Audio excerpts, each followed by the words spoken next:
So another really positive day at Newcastle United today with the signing announced of 20-year-old fullback Tino Livramento from Southampton for an undisclosed fee thought to be in the region of £30 million, maybe just a little bit over that. So Livramento came through Chelsea's youth system. He was named their Academy Player of the Year in 2021. He's very highly rated. He did have a bad injury about a year or so ago.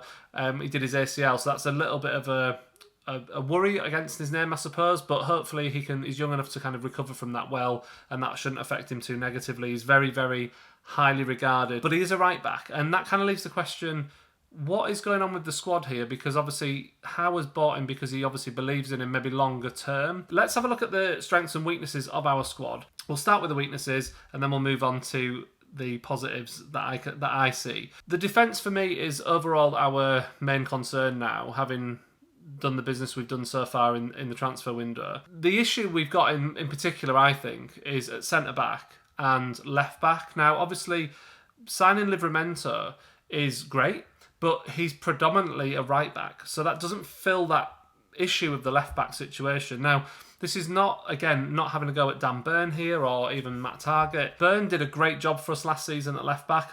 I'm a big fan of his. I think he did really, really well.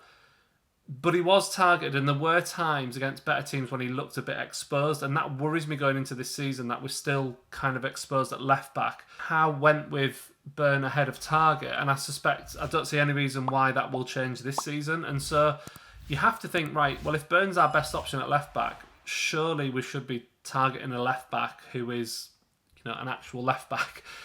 Who might just be of a higher quality in that position, who can attack and defend really well. There's a limit to what we can do in the transfer market with financial fair play and all that. Maybe the right player is coming but isn't available yet. It might be that we have to get through another season with the left-back situation as it is, and maybe that'll be the priority next season. And I imagine the club will have targets in mind already. So it leaves a question mark for me over the left-hand side of that defence. It does concern me slightly as a bit of a weakness. The other issue we've got is at centre-back. Now, Botman and Shea, perfect. If they're playing, brilliant. I don't have an issue with that because they're both fantastic. But we're going to probably play 50-odd games this season, and they're not going to play every single one of those matches as a pair. There might be suspensions, one of them might get injured, both of them might get injured. And the options, if that happens, is fairly worrying because obviously Burn could stand in at left centre-half for Botman, but then we're turning to like Lascelles and people like that as the right centre-half, and that, again, good honest pro Lascelles, but if we want to be getting back into the Champions League, we have to be looking at someone more high quality than that as a backup player or a rotational player with, Shea. If we can nail down two good players who fill those gaps, we have a really good squad. Another slight weakness, in my opinion, is the fact that we've only got Wilson and Isak as strikers or forwards, really. I know that you could argue Gordon and maybe Harvey Barnes could be forwards as well, but really I would like us to have at least one more out-and-out striker in the squad. I don't think that's going to happen this time, so we have who we have, and hopefully it'll be enough to get us through. But that leads me to our midfield, and this is, for me, our area of absolute strength. And I love what Eddie Howe's done here, because I've always believed that your midfield wins your games or loses your games. And if you get your midfield sorted, you can sort of have weaknesses elsewhere. But if your midfield's good, you've got a chance in pretty much every game you play in. And I think that's what Eddie Howe's done here.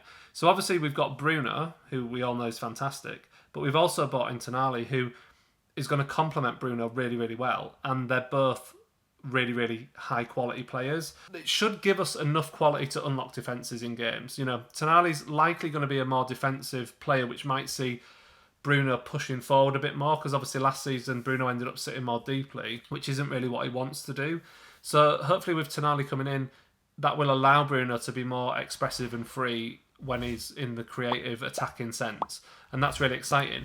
But it's not as simple as saying Tonali's an out-and-out defensive midfielder, because he isn't really. He's more adaptive than that. And when you think of Eddie Howe's teams, he wants these players who can kind of take on several roles, even within a match. I'm hoping that Tonali is that, and that's why we have him, because I think he is a central midfielder. He's not necessarily an out-and-out defensive central midfielder, but he will sit deeper than Bruno, I think. And that's very exciting because of what the potential that can unlock in Bruno. So that's just 2 players, but I believe that those 2 players are kind of really going to be central to the entire system that Eddie Howe is created here. But then we also still have Joe Linton, we have Willock, we also have Longstaff, we have Anderson, who's looking good. You know, they're all capable of playing in that midfield 3 in the centre. They're obviously going to be on rotation, but we look pretty stacked in a central midfield sense, and especially in an attacking sense, which is really exciting. I do think we'll score a lot of goals this season. On the wings, we also have Miggy and Murphy on the right, and Barnes and Gordon on the left. Now, again, we've got 2 players for each position, and that's exactly what Eddie Howe wants, and that's really exciting too, because I think the Barnes signing is a massive one, because I think we've bought a player who's proven to be very effective and efficient in assisting and getting goals. There's options and depth throughout the midfield, basically, and I honestly believe if Tonali is who we want him and expect him to be, and that Eddie Howe wants him and expects him to be, then we do have one of the best midfields in the league this season. And that is quite amazing from where we were just a couple of years ago. So let me know what you think. Do you agree with me? Do you think that left back and centre back is the area of need, or do you think there's a different area of need in the team somewhere? Let me know in the comments below. And I'll see you really soon for another video.